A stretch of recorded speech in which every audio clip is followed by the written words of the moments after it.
যে স্বামী প্রিয়তমা স্ত্রীর মুখে হাসি ফোটাতে গিয়ে জীবনের ঝুঁকি নিয়ে কাজ করে মেরুদণ্ড ভেঙে পঙ্গু হয়েছেন, সেই স্ত্রী স্বামীকে ফেলে রেখে সন্তানকে নিয়ে চলে গেছেন বাবার বাড়িতে।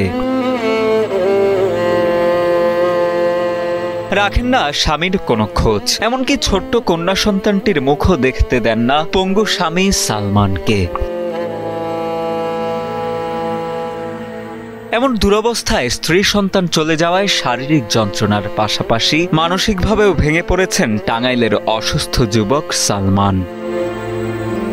এদিকে অর্থের অভাবে করাতে পারছেন না চিকিৎসাও। আমি আমার ওয়াইফরে অনেক বেশি ভালোবাসতাম। সুখের সময় ছিল আমার পাশে, দুঃখের সময় নাই। আমার জীবনের থেকে ওরে বেশি ভালোবাসতাম।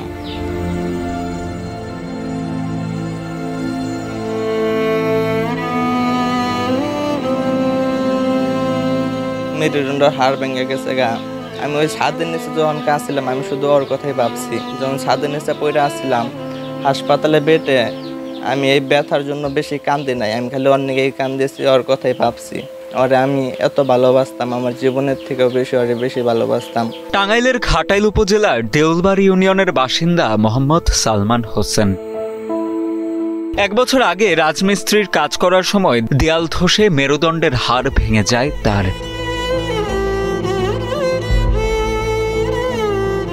উন্নত চিকিৎসার জন্য ধার দেনা ও বিভিন্ন জনের সহায়তায় ঢাকায় গিয়ে কয়েক মাস চিকিৎসা চালালেও অর্থ সংকটে চিকিৎসা শেষ না করেই বাধ্য হয়ে বাড়িতে ফিরে আসেন তিনি। কিন্তু ভাগ্যের ফেরে বাড়িতে এসেও পাননি প্রিয়তমা স্ত্রীর দেখা। স্বামীর চরম দুর্দিনে পাশে না দাঁড়িয়ে উল্টো সন্তানকে নিয়ে চলে গেছেন তার স্ত্রী।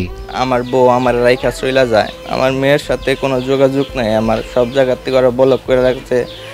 আমার মেয়েরা আমি একটু দেখবার নিয়ে চাইছি, আমার মেয়েরা দেখতে দেব না, একবার আইনা পড়তে বলে। আমার যা আসছিল সব বিক্রি করিয়া কিছু মাসে সাহায্য করছে আমার এলাকাবাসী সবাই, একটু মোটামুটি একটু সাহায্য করছিল। আমি ঢাকা মেডিকেলে 5টা মাস ছিলাম। এই শুধু খালি মেরুদণ্ডটা ভাঙছে, ভাঙার পরে মনে হয় যে অপারেশন করতে পারিনি এখনো।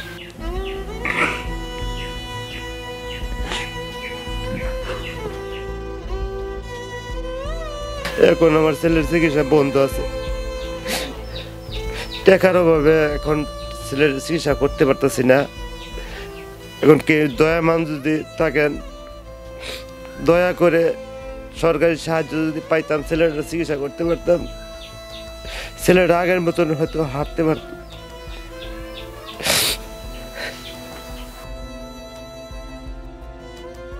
বর্তমানে পুরোপুরি শয্যাশায়ী সালমান। সুস্থ হতে দ্রুত অপারেশনের পরামর্শ দিয়েছেন চিকিৎসকেরা, যার জন্য প্রয়োজন 7 থেকে 8 লাখ টাকা। কিন্তু বিপুল পরিমাণে এই অর্থ জোগাড় করা অনেকটাই অসম্ভব বিষয় দরিদ্র এই পরিবারটির কাছে। তাই ছেলেকে সুস্থ করতে সরকার ও সমাজের বিত্তবানদের কাছে আর্থিক সহায়তার আবেদন জানান সালমান ও তার অসহায় বাবা মা। ডাক্তার বেশি সম্ভব বলছে যে হাঁটতে পারবো, স্বাভাবিক মানুষের মতো চলাফেরা করতে পারবো যদি অপারেশনটা হয়। তার তো টাকার জন্য আমার অপারেশনটা হয় নাই। 7-8 লাখ টাকা হইলে আমার অপারেশনটা হয়, আমি আবার স্বাভাবিক মানুষের মতো হাঁটতে পারি। বসতভিটা ছাড়া আর কোনো স্থায়ী সম্পত্তি নেই দিনমজুরেই পরিবারটির। দৈনন্দিন জীবন চালানোই কঠিন হয়ে পড়েছে তাদের কাছে। এ পরিস্থিতিতে অসহায় পরিবারটির পাশে সহযোগিতার হাত বাড়িয়ে দেওয়ার আবেদন জানান স্থানীয়রাও। না, এই পরিবার থেকে কোনো সম্ভব নাই কোনোভাবে। থাকারই জায়গা নাই কে, এই বাড়ির মধ্যে 4টা ভাই, আমরা 5টারে চিকিৎসা করবার পারি নাই বিধা, কিন্তু ঘরে পড়েছে। কাজ একটু সাহায্য করলে আমার স্বাস্থ্য একটু সুস্থ হতে পারে।